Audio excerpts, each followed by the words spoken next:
안녕하세요. 컴퓨터를 켜볼 여유가 없을 정도로 바쁘고 힘들게 지내오던 최근 한 달이었는데요. 마음 굳건히 다잡아보면서 제 사연을 여러분들께 들려드려 볼까 합니다. 정신이 없고 심적으로 많이 힘든 상황이라 글이 많이 횡설수설할 수도 있겠지만 여동생 1인 마냥 정성 들여 들어주시면 감사하겠습니다.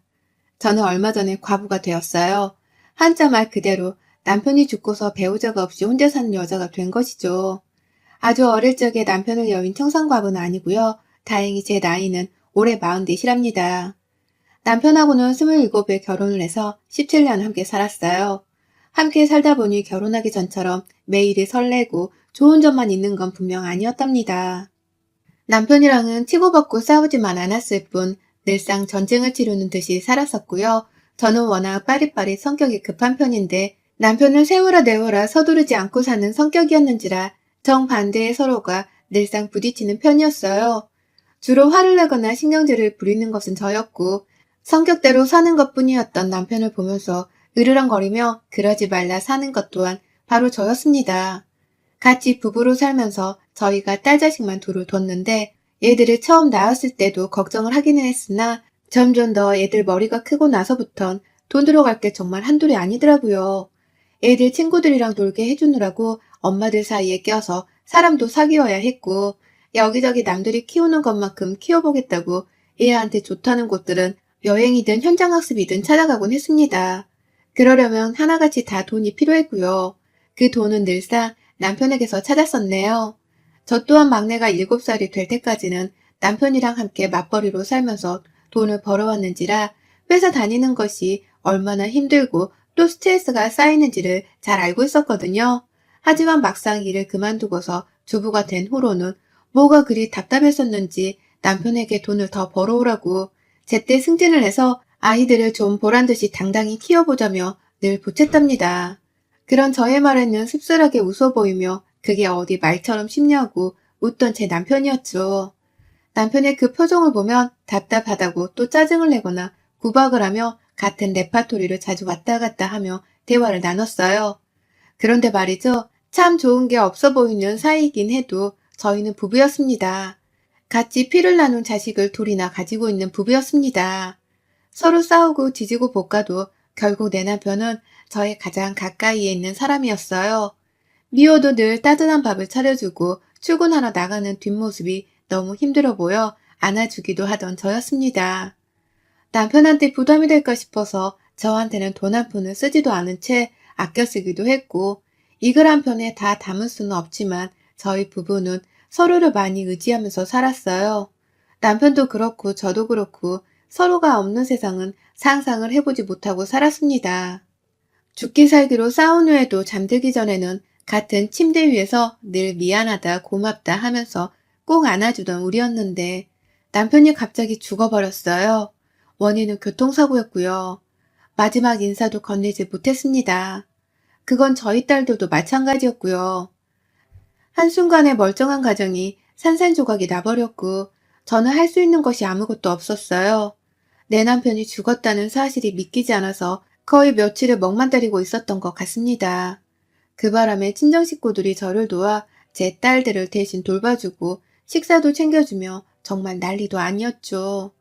저희 언니가 아예 애들을 데리고 자기 집에 가서 며칠 동안 재우며 학교에 보내기도 했었습니다. 저는 친정엄마가 정신 차리고 빨리 애들 생각을 하라며 다그치는 바람에 겨우 일주일 정도가 지나고 나서야 온전히 아이들의 엄마로 돌아온 것 같아요.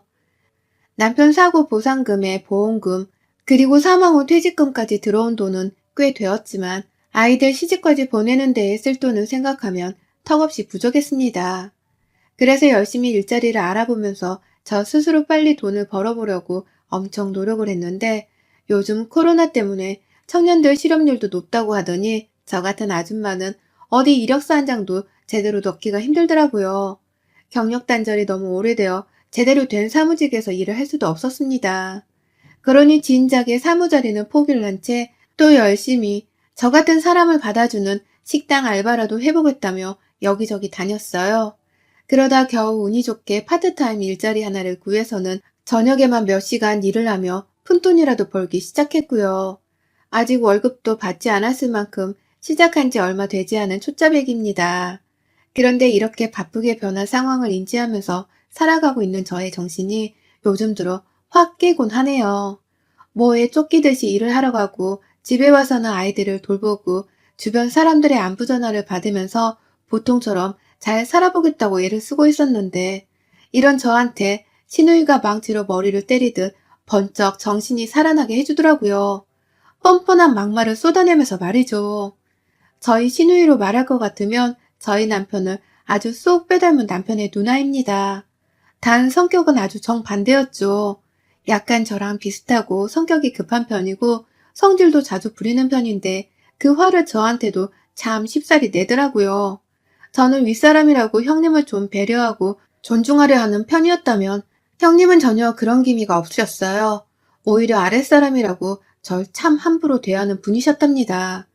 결혼하고서 신혼집을 들어가니 자기 방을 하나 만들어 놓으라는 이상한 소리를 하더라고요. 자기 식구나 가족들이 저희 집으로 왔을 때 숙박을 할 수 있도록 여분의 방을 만들어 두라면서요. 뭐하러 내 집에 와서 하룻밤까지 자려고 하나 싶어 의아하더군요. 다 같이 서울에 사는 마당에 집까지 가는 거리가 귀찮아서 저러는 건가 싶어 황당하기도 했습니다. 하지만 좀 더 형님을 겪어보고 난 후에야 알 수 있었어요. 형님이 저희 집에 자기 방을 만들어 놓으라고 했던 이유는 정작 자신 때문이 아닌 바로 시어머니 때문이었죠. 저희 어머님께서는 그 당시 이미 저와 같은 과부셨습니다. 시아버지가 쥐병으로 먼저 세상을 떠나신 상태였고 그래서 혼자 살고 계셨죠. 집은 다 같이 서울에 있었고요. 그런데 형님은 허구한 날 시어머니를 저희 집으로 보내더라고요. 저희 두 아이들의 생일날에도 축하를 해주라면서 어머님을 저희 집으로 데리고 왔는데 집으로 갈 때에는 어머님을 데려가질 않더라고요. 그냥 어머님께는 오늘 여기서 자고 가. 엄마 방도 있겠다. 라고 하면서 어머님을 하룻밤 묵고 가게 하려는 말을 서슴찮게 했어요. 그냥 명령하듯 그 말을 뱉어냈죠. 그러면 저는 당연히 거절하지 못한 채 어머님 하루 주무시고 내일 가세요. 라고 하면서 형님 말에 마지못해 수긍을 하는 척 했고요. 시어머니께서는 또 눈치 없이 그런 저의 말에 응답을 하며 알겠다고 누울 자리를 깔으셨고요. 그런 식의 예기치 못했던 어머님의 하룻밤 묵기는 계속 되었습니다. 다 형님이 옆에서 명령하듯 제안을 하신 바람에 어머님이 주무시고 가셨고요. 제가 일을 그만두고 주부가 되면서부터는 형님에 의해서 시어머니가 저희 집을 찾아오는 일이 더욱 잦아졌어요. 형님은 이제 주부니까 일도 없고 심심할 것 같아서 엄마도 며느리랑 같이 있으면 적적해 하지 않으실 거고 라고 하면서 시어머니를 툭 던지듯 데려오셨고 그렇게 찾아와서는 자신도 덩달아 저에게서 대접을 받곤 하셨답니다. 참 어울리기 싫은 존재였는데 자꾸만 집에 시어머니랑 같이 찾아와서는 참 시덥지 않은 소리들을 자주 하셨죠. 이를테면 이렇게 자주 보고 살 거면 그냥 차라리 시어머니를 데리고 사는 게 어떠냐 하면서 합가에 대해서 떠본다거나 시어머니랑 살면 뭐가 좋은지에 대해 나열을 하면서 합가를 그냥 하라고 실실 웃으며 보채는 것이었죠. 그래서 제가 혼자 잘 살고 계시는데 뭐하러 같이 살면서 불편해해야 하겠어요? 라고 하며 거절 비슷한 뉘앙스라도 풍기면 형님은 너 그렇게 안 봤는데 생각보다 매정한 면이 있구나 라고 하면서 절 마치 세상에서 가장 피도 눈물도 없는 차가운 며느리 마냥 취급을 하셨답니다. 제가 원하는 말은 그런 게 아니었고 함부로 합가 얘기를 꺼내서 미안하다고 하는 말들이었는데 형님의 입에서는 그런 말들을 전혀 기대할 수가 없었습니다. 그런 식으로 저에게 듣기 좋은 말을 해주실 분도 아니고 저를 배려해 주시는 분도 아니었거든요. 그렇게 바라는 것 하나 없었던 형님이셨는데 제 남편이 죽고 난 후에 뵌 형님은 제게 더욱 가혹하게 구셨답니다. 애초에 기대할 것이 없어서 실망한 것도 없었지만 진짜 형님은 사람 됨됨이부터 글러먹었더라고요. 남편이 죽었다고 연락을 받았던 날 마지막 순간을 보지도 못한 채 떠난 거라서 저는 울음조차 나오질 않았습니다. 그냥 자꾸 현시부정을 하면서 속으로 너무나 큰 충격을 받았는지라 제대로 된 생각이라는 것 자체를 할 수 있는 상태가 아니었어요. 그런데 형님은 저마다 슬픔을 표현하는 방식이 다른 건데도 불구하고 그런 저한테 넌 울지도 않니? 억지로라도 좀 울어봐. 네 남편이 죽었는데 내가 너보다 더 운다는 게 말이 돼?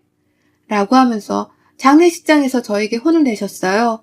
울지 않는다는 이유로 고인의 부인이 제게 화를 내신 겁니다. 그 바람에 우리 큰딸은 그간에도 늘상 저를 괴롭히더니만 아빠 죽은 날에도 우리 엄마를 괴롭히려 하냐면서 엉엉 울며 지 고모한테 나가라 소리를 지르고, 장례식장은 제 딸과 신우이의 이 어처구니 없는 말싸움 때문에 오만 조문객들의 눈초리를 받았고요. 저는 저대로 형님이 뭐라 짓거리던 딸이 뭐라고 울부짖던 아무것도 들리지 않았기 때문에 그냥 멍만 때리고 있었어요. 나중에야 제정신으로 돌아오고 나서야 신우이 한 말들이 다 기억이 나면서 우라통이 치밀어 오르더라고요. 그래서 계속해서 벼르고 또 곱씹으며 신우이를 원망하고 있었는데요.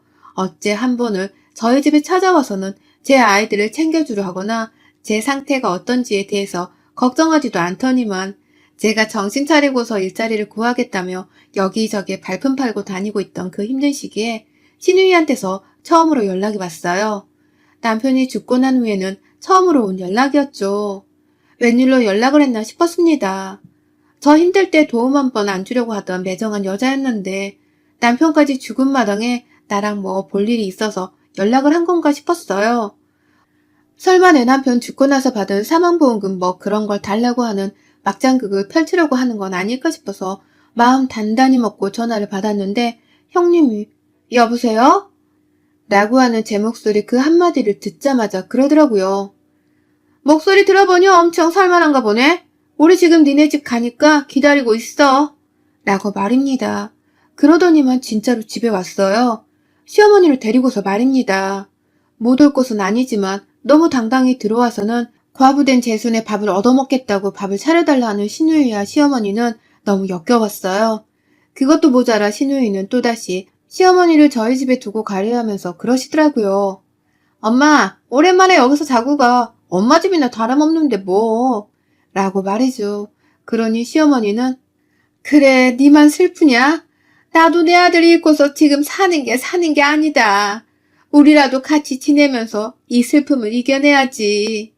라고 하시면서 조용히 방으로 들어가셨어요. 어머님도 아들 잃고서 정말 많이 힘들어 하셨는데 그럼에도 제 집에서 저의 허락은 제대로 받을 생각도 하지 않으신 채 아주 당당히 구셨죠. 이게 절대로 올바르게 돌아가고 있는 게 아니었음에도 불구하고 시누이는 너무나 당연하게 시어머니를 제게 맡기려고 했습니다. 너무 당연하게 제 집을 찾아오려 했고 또 너무 당연하게 시어머니를 묻게 하면서 편히 지내게 만들려고 했죠. 저로서는 참 환장하지 않을 수가 없는 노릇이었습니다. 그분들이 제게는 남편으로 인해 엮인 가족임은 분명했지만 남편을 잃은 마당에까지 굳이 가까이 하며 살갑게 지내고 싶은 사람들은 아니었으니까요. 자꾸 보면 남편이 생각나 저로서는 힘들기 마찬가지였고 또 돈 벌어보겠다고 식당 알바까지 하러 나가는 마당에 시어머니랑 형님이 무턱대고 찾아와 잠까지 자려 하면 신경 써야 하는 것이 너무 많았습니다. 제 큰딸도 장례식장에서 지 고모랑 싸우고 난 후에는 더 이상 고모를 안 보고 싶어 하는 와중이었는데 너무 뻔뻔하게 찾아와 제 딸내미 얼굴도 본체만치 하면서 불편함을 야기하는 형님이 너무 싫었어요. 정말 말 그대로 불청객과 다름이 없는 두 사람이었습니다. 자기들도 가족을 잃어 슬픈 건 충분히 이해를 하지만 뭔가 단단히 이상했어요. 절 기분 나쁘게 만드는 상황들이 자꾸만 생겨났으니 말입니다. 그러다가 그저께 제가 알바 끝나고 한밤중에 집을 가려고 하니 핸드폰에 문자가 엄청 와 있는 거예요. 엄마가 나이 드셔서 그런지 요새 좀 기력이 허해 보이시네. 뭐 닭게탕 같은 거라도 하나 좀 진하게 끓여드려. 내일 오전에 데리고 집에 갈 테니까 그런 줄 알고. 라고 말입니다. 그 문자를 보는데 일 끝나고 피곤한 몸을 이끌고 집에 가고 있는 제 처지가 너무 딱하게 느껴지더라고요.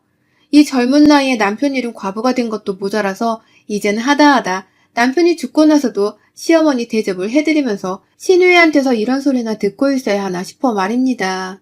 남편 죽었다고 내 새끼들한테 따뜻한 포옹 한 번을 해준 적 있나? 10,000원짜리 한 장 쥐어주면서 보탬이 되어주기를 했나? 아무것도 해준 것도 없고 챙겨준 것도 없으면서 받기만 하려는 형님과 시어머니가 참 야속하기만 했죠. 제게는 너무나 당연한 생각이었습니다.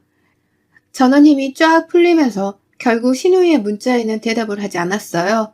그냥 읽기만 하고 답을 안 했는데 다음날 오전 10시가 되자마자 신우이는 참 부지런하게도 시어머니를 데리고 집에 왔습니다. 그런데 이번엔 뭔가 좀 달랐어요. 집안에 들어오는데 그 뒤로 짐가방을 둘이서 하나씩 들고 들어오더니 신우이는 다시 집을 나가서는 더 큰 캐리어 가방 하나를 또 들고 오더라고요. 그러더니만 글쎄, 아, 짐이 좀 많지? 아니 그냥 서로 왔다 갔다 하면서 견우와 직녀만은 보고 있지 말고 같이 살아 둘이서. 엄마도 일찍 과부되고 혼자 오래 살아봤으니 며느리 사정 잘할 거고 너는 이제 막 남편 잃었으니 정신없을 텐데 우리 엄마라도 옆에 끼고서 남편 대하듯이 살아. 라고 하는 거예요. 갑자기 짐을 싸들고 들어와서는 한다는 말이 시어머니를 남편 대하듯이 살라고 말입니다. 남편 대하듯이 살다 보면 제가 제 남편을 잊을 수 있을 거라고 하면서 말이죠. 이게 어떻게 과부가 된 저를 위해서 내릴 수 있는 결정인 건지 도통 이해가 가질 않았어요. 근데 신유이는 표정이 굳어진 저를 보면서 기분이 언짢다며 말하더라고요. 남편한테 밥 해주고 빨래 해주고 했던 것들을 다 우리 엄마한테 하면서 살라고. 내 말 알아들어? 그렇게 살면 남편도 금방 잊혀질 거야. 너 어차피 사망보험금 받았을 텐데 설마 그 돈으로 너 혼자 네 새끼들 키우면서 쓸 건 아니었지? 우리 엄마는 그럼 무슨 죄야? 혼자 저렇게 며느리 밥도 못 얻어먹어보면서 늙어 죽으라 하는 거야? 라고 말입니다. 그 말을 하면서 저를 무슨 개차반 비슷한 걸로 보도 째려보는데 화가 치밀어 오르더라고요. 바로 그 자리에서 그럴 일 없습니다. 짐 도로 가지고 나가셔야겠어요. 이 집에서 시어머니 모시고 살 계획 없었고 앞으로도 없습니다. 라고 대답을 하니 신우이에 이어서 시어머니까지 기겁을 하며 저를 째려보는데 시어머니는 급기야 내 아들 집에 내가 살겠다는데 왜? 라고 하면서 고함을 치시는 거예요. 옆에서 신우이는 같이 열을 올리면서 짐가방을 보란듯이 풀려고 했고요. 그제서야 저도 확 심장이 쪼그라들면서 이것들을 당장 내 집에서 내보내야겠다는 생각밖에 들질 않더라고요. 그러니 바로 두 여자들이 들고 온 짐가방부터 제 손에 챙겼습니다. 신우이는 짐을 풀려고 하는데 저는 짐을 끄집어 던져 내겠다고 아주 미친년 마냥 소리를 질러가면서 짐가방을 뺏어 들었고요. 가장 큰 캐리어 가방 하나는 제가 힘으로 밀어 내쳤다가 복도 밖에서 계단 아래로 미끄러져 떨어지는 바람에 우당탕탕 대면서 아래층으로 굴러 떨어졌어요.